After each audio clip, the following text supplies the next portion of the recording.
the Wait, journey I believe so it does. far. I just A grand arena know this was gilded by blood. planned all A giant slain. It's A not, toll it's that paid in clear full. and that concise and But that before the perfect king will help of a our one rider, shot.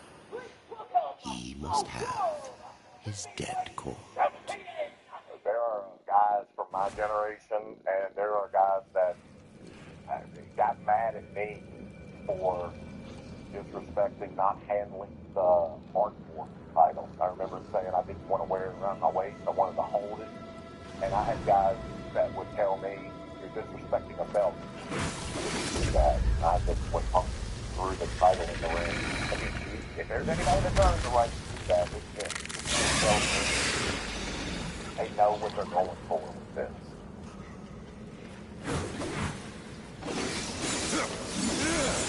There's only two things that happen with Indian style. One, you hear a story from your kindergarten teacher, or two, you talk about the delivery of one of his legendary pipe bombs from a pipe bomb stated years ago that in his hand a microphone, for most is a microphone, but in his hand it is a pipe bomb. It is going to do disruption. From dust I am reborn. This building in particular, I've had some pretty great moments in, but there's also ghosts. Back in 2007, in that building, in Punk, OG Wrestle, It is not Benoit, possible. and we all know why Benoit was not there. So when Punk opened the promo the way As he you does, command. that's what referred. My initial reaction, my initial feeling is that's just a, man, I think that's a no-go zone for me. Roman Reigns is not here tonight. Okay, right there, you just proved to me that, wait, okay, this is a wrestling promo. You're getting shit off the chest, man. You're not doing it with an agenda of what's coming up on WrestleMania. You're not doing it to push a narrative, a in-ring narrative, a behind-the-scenes narrative. You're doing it to tell the people how you feel. This is 100% everything to telegraph.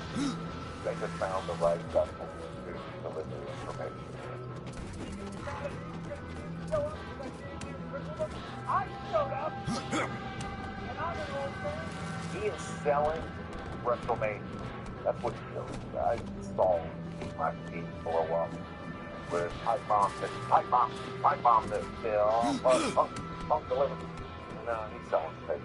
He's doing it in a way that only he can do. So he's doing it well. You know what? Get it? That's what he has to do. That's why he was tasked with this job. That's why they gave Punk so much time and a microphone. They told him, go out and do what he says. The people are excited for our biggest show of the year. And the fact that he has an agenda, I think that shows the trust they place in CM Punk. Roman, we both have the tools. My tools are self-made.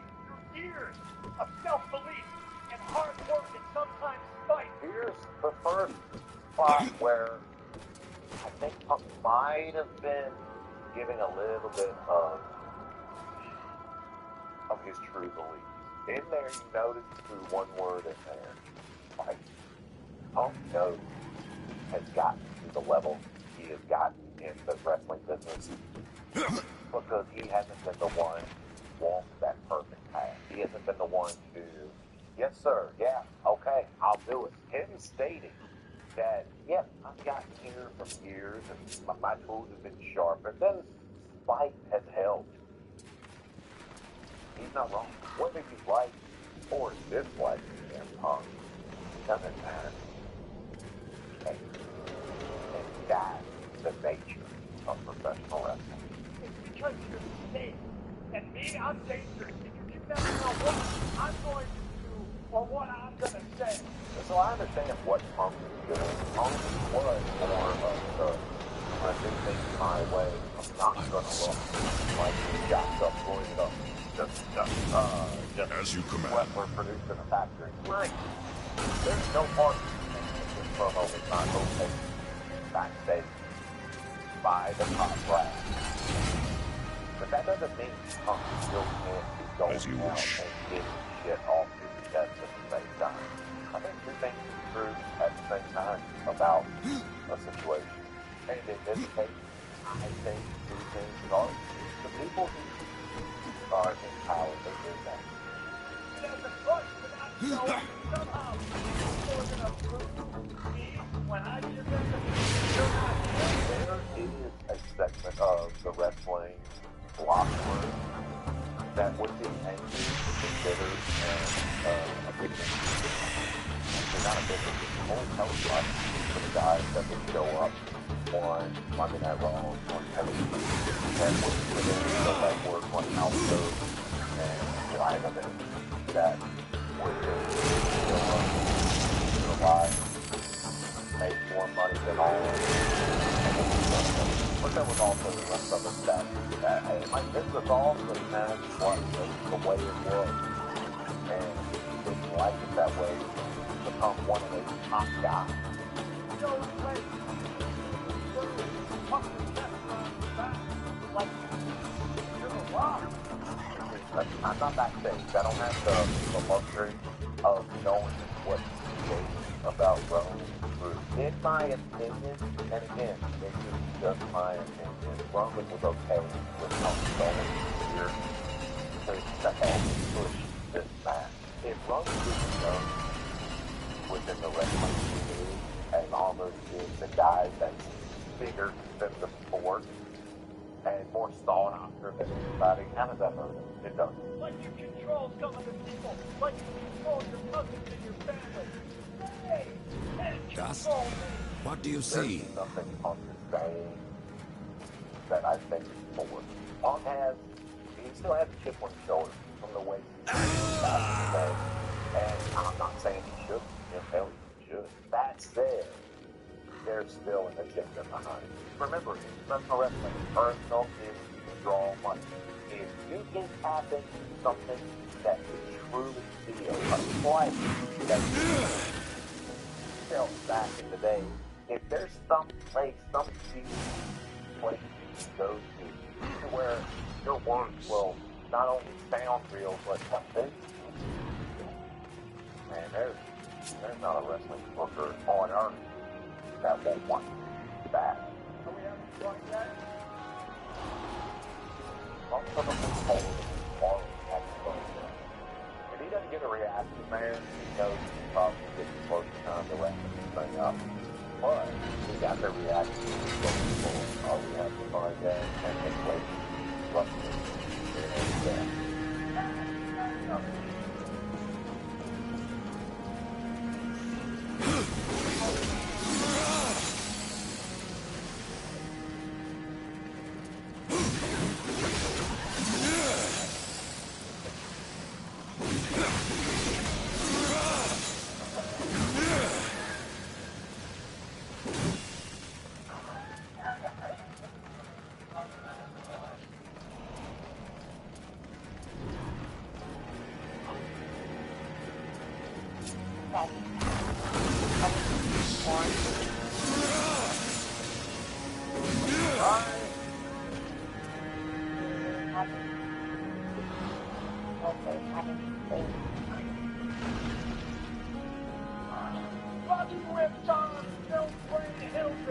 I don't know what Punk's relationship is. I'm not going to act like I do know. When Punk says, hey, this is business that I love, again, remember, there were people that did the way I got into wrestling. There are people that didn't think the way I got into wrestling. Now the world is in this place. Now people get into wrestling because they have a outside of it.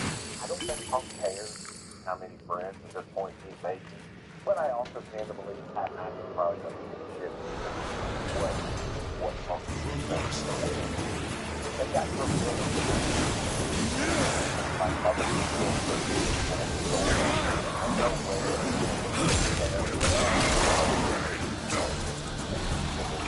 I know what they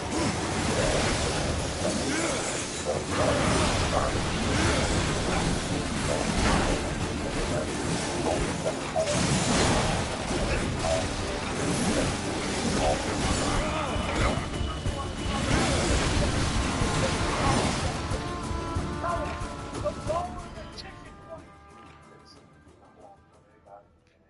great secret that TKO and the WWE are looking for a small force for people to go to WrestleMania. That's how they come up with it. And it's not a big thing. That's a lot of creative, a lot of wrestling.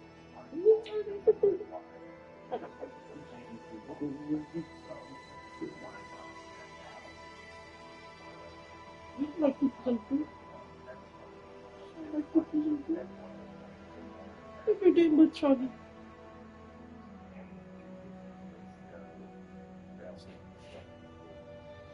Like this.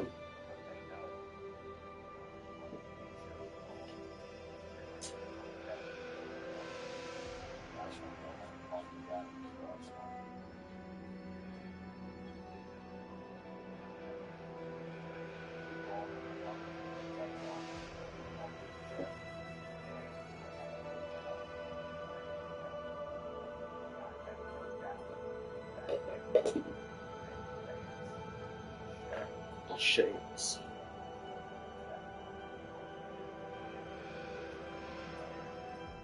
Get those programs together.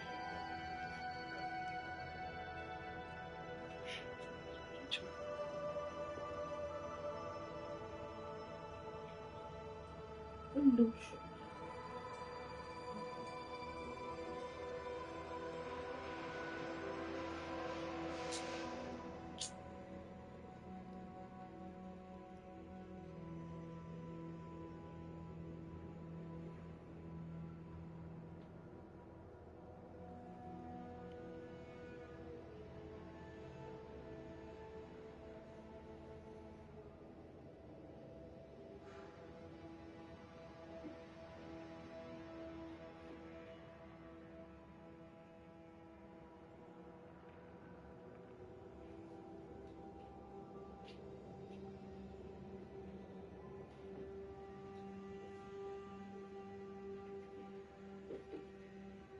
Shit.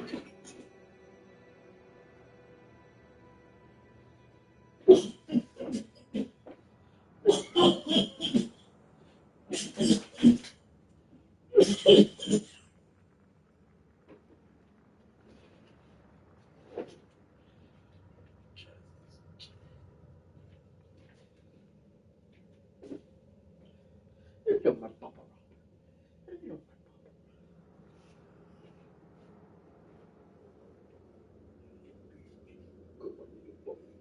Oh my.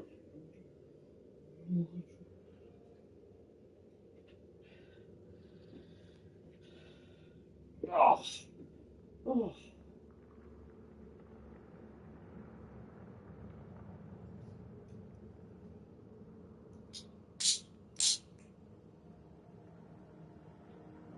Well, speaking of people who like to do everything and get the fuck out of there, I was intrigued by the next match because Ricochet versus Jericho. Ricochet likes to do everything, Jericho likes to do everything.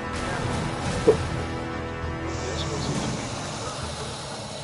and I was actually, at first I was puzzled because why would they pick Ricochet for Jericho? Obviously Jericho picked him.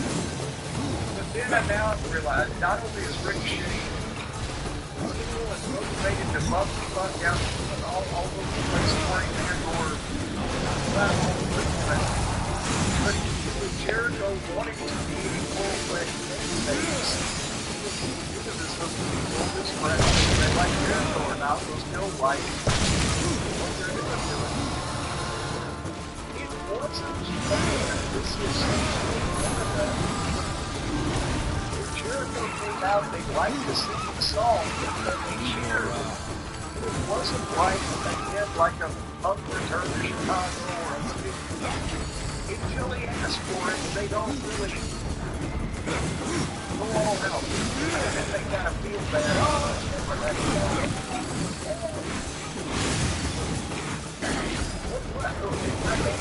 I'm wasted here. Let me just throw that in the top. Now I'm constructive.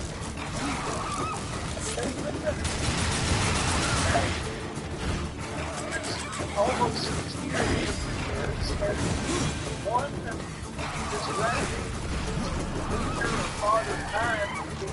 by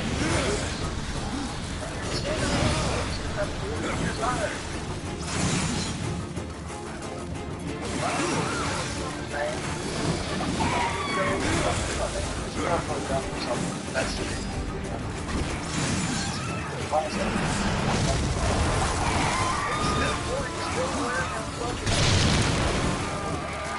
Cycles, rock and roll, and hip hop.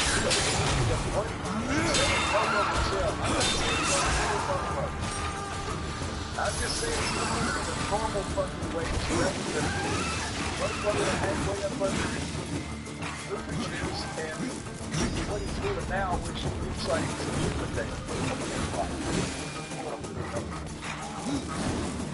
Because that's where, you know, where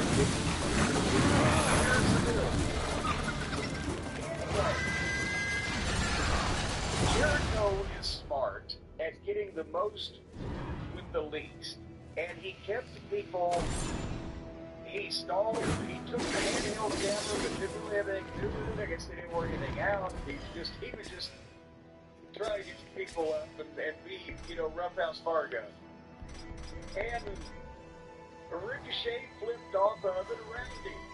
And you know, I'm not going to do a play-by-play on this match, but it was very smart on Jericho's part, and still the way they did it, it wasn't half bad, and you couldn't tell if Jericho was shorting any cuts or cutting any shorts. He took the big Death Valley driver on the apron that turned the tide and got beat. And then Ricochet did nice, easy heel stuff with him. And he was working the arm that you with Jericho. He stuck his arm over the rope and was just twinkling to Ricochet's stooge. Come here, pull my arm. Did you catch that? Or if you weren't watching for 3 seconds, you missed it. I saw that. Oh, God damn it. It was right on the floor camera, and they weren't watching his arm, but he's like, and then the guy comes over. And then Aubrey Head, she's the referee, she turned around earlier and saw the guy anyway.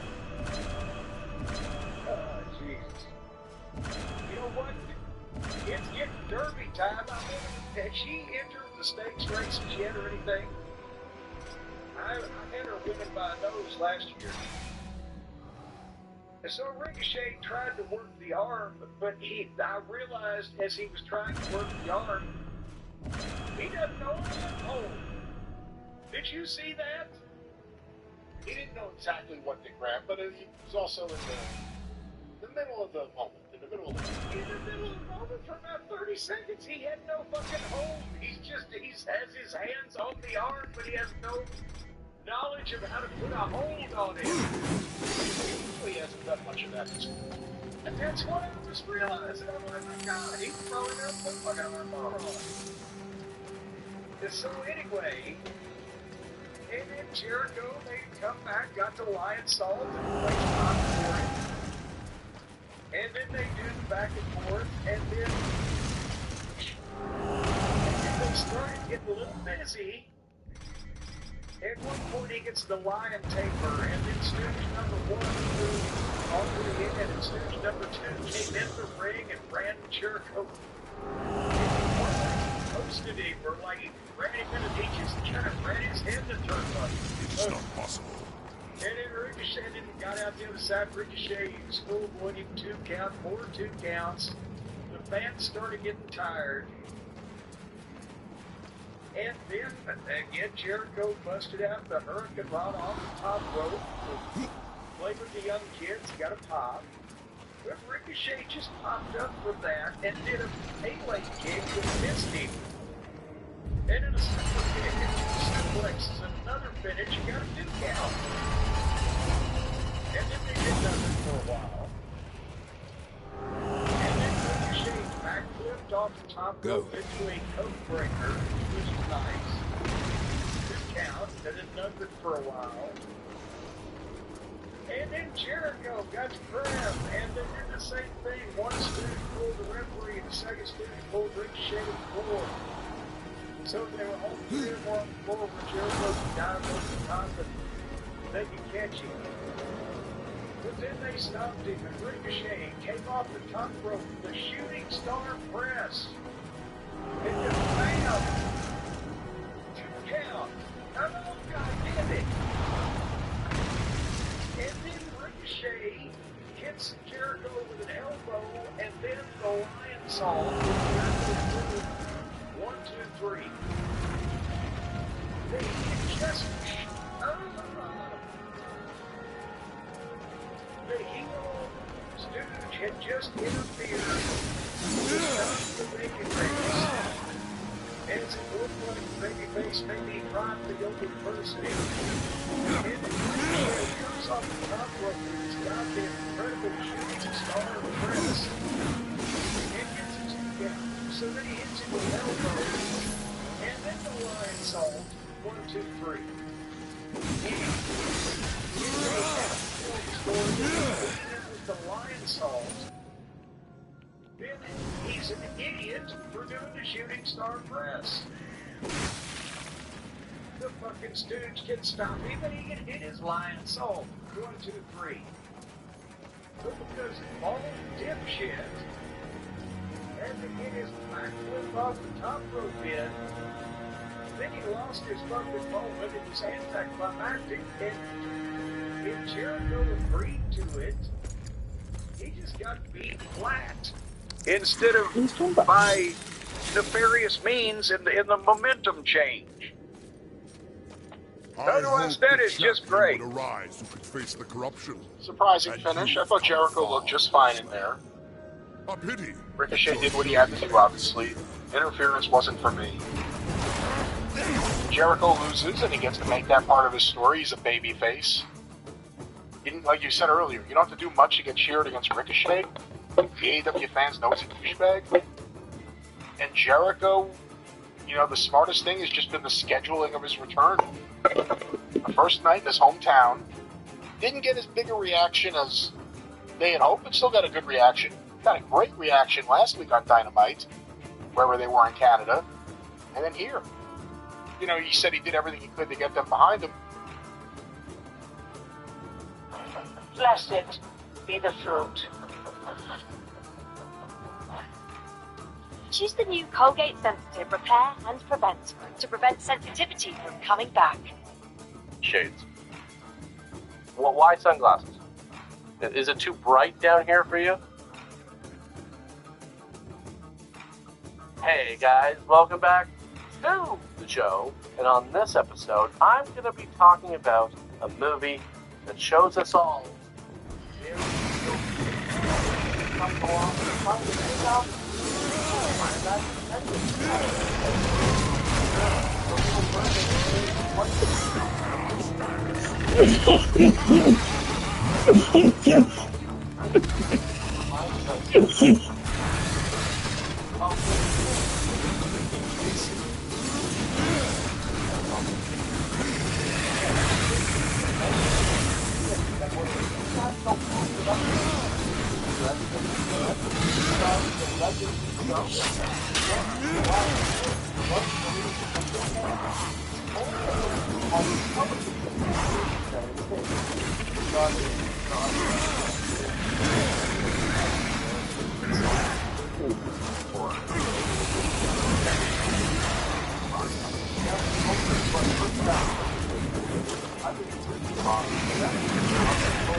hard pass, but the torpedoes aren't distracted at all.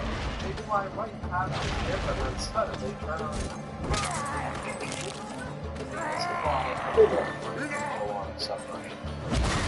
I will ride with you, Oscar. Even Oh, unto the Lord of Bones. Even unto judgment. It's a nice feeling to have.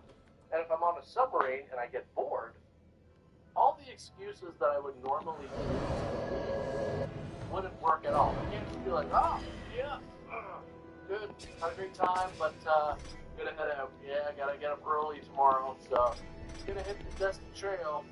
No, once you're on that thing, you are on that thing. Suddenly, they see a silhouette of a man diving across the sea. Okay, so I'm going to slightly that whole one situation in which I would totally open that hatch and get off the submarine. What do you see? Even if it meant certain death. And that's if I was at a party on the submarine and suddenly someone brought out an acoustic guitar. Yeah, that's me 2 seconds later. Gentlemen, please don't get excited. That'd be easy to explain. It could have been just sound body. Is any of this going to I wasn't really paying attention. There's no test? I thought we were here to take a test. Oh, it's a test of the missile. Okay, that makes sense now. Wow, what a relief. Honestly, because I really haven't been listening this entire time. I haven't been taking notes either. I've just been Googling. So, yeah. Right. You're wasting my I'm time. excited now. Let's watch this sucker. Anyway, You're wasting my look, time. There's nobody aboard the test ship. And then suddenly, the test ship explodes. And the commander is all pissed because everyone made him miss the explosion. So the next day, Ted and Jenny decide to go skin diving. Where are they going? Skin diving. So on the boat, Jenny is like, hey, that dead body you saw yesterday is still really buzzing. And Ted is like, hey, you know, let's right ahead of us that I'm speeding towards. Too long you have suffered. Well, Too long you have forsaken your duty. and that's where they I have no more use for you. What is this? I don't like being toyed with. They failed me, but you have earned my gratitude. I will send you to one in my kingdom who knows the way to the well of souls. But first, there are demons that you must face. I've already faced and killed many. Not like these. There is great power bound in that amulet, but your shame stays its unlocking. I regret nothing. Oh, I can see beyond your flesh to where the true battle rages. You sounded well. We got more pressure, I felt. Going through this process, saying, Michael, how do you even start with that? And then, of course, I beat the project. I would start as how we finish. Professor Howard and the commander says that the Navy is well aware of the dead body. Horseman, what did you learn from the Lord of Bones? I suppose your king lives up to his name, if not his bargains. The dead king has granted you passage to the city of the dead. Who must I seek in the city of the dead? You should worry more about the one who seeks you. Answer my question, Scarecrow. There's no fun in simply telling you. Then speak no more.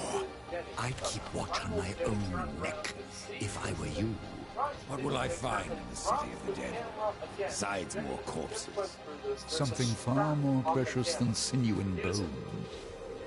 Soul, Spider, from every kingdom under a dying sun. In the city, their past life is cleansed, that they may pass through the well and be reborn. Many souls do not survive this purification. Some are driven mad, and a few even manage to escape their bonds.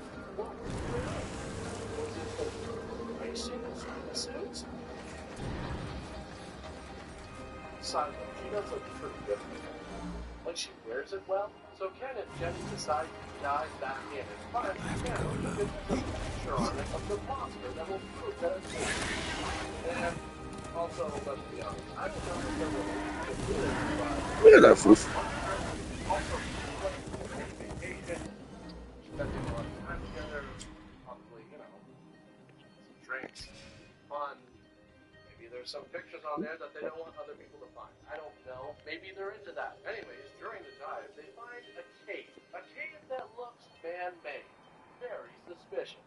And then suddenly, the creatures with hilarious faces appear and subdue them back on land. Andrew Brown is like, oh my god, they've been underwater for over 5 hours now. Can we at least get some chairs out here, please? Because it really sucks having to stand this whole time. They send in another diver who managed to find the camera. I guess he wasn't special enough to get abducted, though. And look, I'm not saying that I want to be abducted. I don't. I'm just saying that if I was in a situation where other people got abducted and I didn't, I would be very relieved, first and foremost. But still, there would be a small part of me that would just wonder, you know, why not? What's wrong with me? I don't think that's very strange. I think there's bound some feeling of abduction rejection. Anyway, they have us in this very sweet and secret looking room. And this guy walks in wearing shades. So you know, either the bad guy or he's got mask of being something. So they start out some shit. And the impression that I get is that somehow sending a signal that's stimulating his brain. But quite honestly, could just be squirming because there's a light flashing on his face and he's trying to sleep. That would drive me nuts. So Ken and Jenny wake